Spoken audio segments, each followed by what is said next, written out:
Adventures of Tom Sawyer. Chapter 13. The Young Pirates. Tom had decided now. He was sad and without hope. He was a boy with no friends. No person loved him. He had tried to do what was right, but they would not let him. Yes, they were forcing him into a bad life. He could now choose nothing else. He had come far from the village. He heard the distant school bell, and he knew that he would never hear it again. Tears fell from his eyes. Here he met his best friend, Joe Harper. Joe's eyes were filled with anger, and it was easy to see that there was a great and sad purpose in his heart. Tom said that he was going to travel around the world, never to return to the village. He hoped that Joe would not forget him. And Joe had come to say the same to Tom.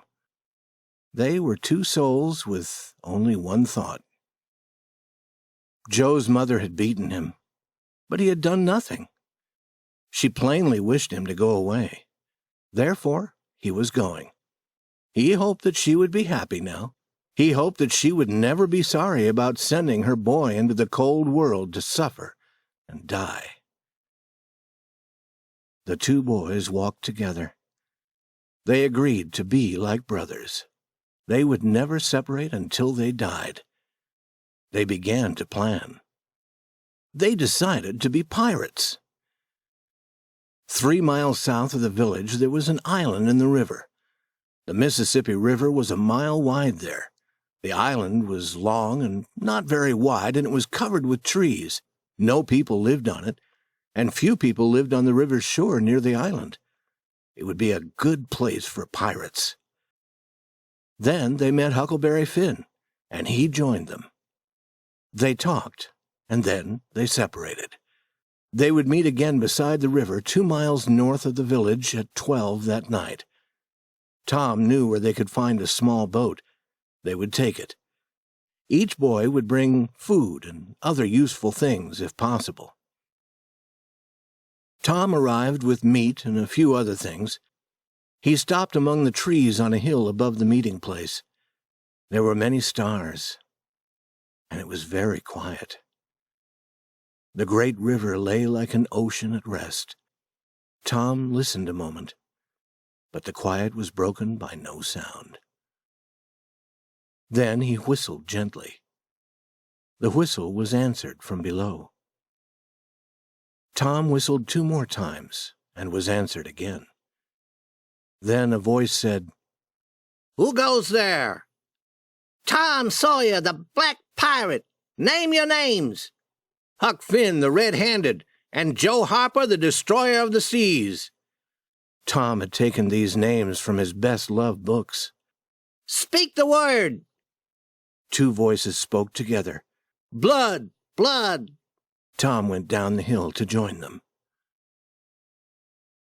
The Destroyer of the Seas had also brought meat, and Finn, the Red-Handed, had some tobacco. The Black Pirate said that they must also have fire.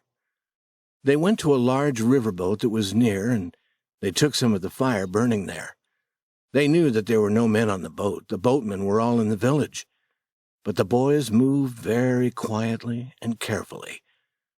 Pirates must be pirates. With Tom as captain of their ship, they left the shore and went into the middle of the river. From here, they let the moving river carry them along. They passed the distant village. 2 or 3 lights showed where it was, peacefully sleeping. The Black Pirate stood in the boat looking for the last time at the scene of his early joys and later sufferings.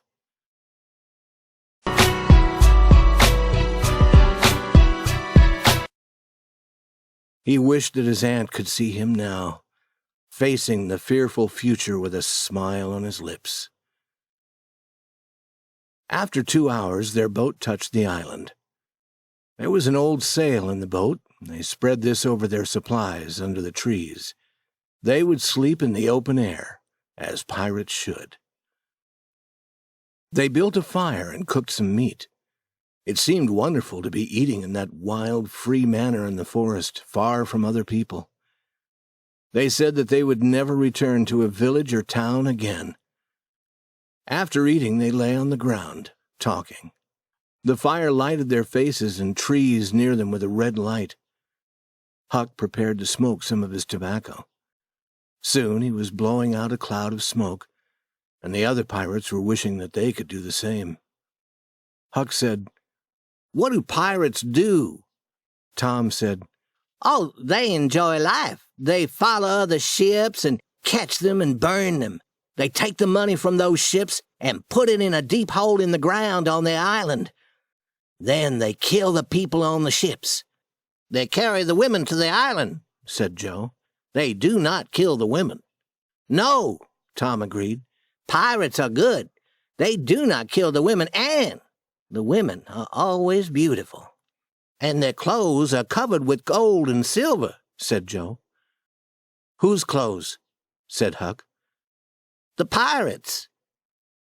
Huck looked down at his clothes. "I am not dressed for a pirate," he said, "but these are my only clothes." The other boys told him that the fine clothes would come later when they began their adventures. Slowly their talk ended. The red-handed went to sleep quickly. The destroyer of the seas and the black pirate could not sleep so quickly.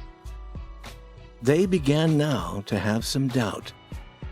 Had it been wrong to run away from home? Had it been wrong to take the meat? The meat did not belong to them. They decided that they would never again take what did not belong to them. And with that decided, these pirates also were peacefully asleep.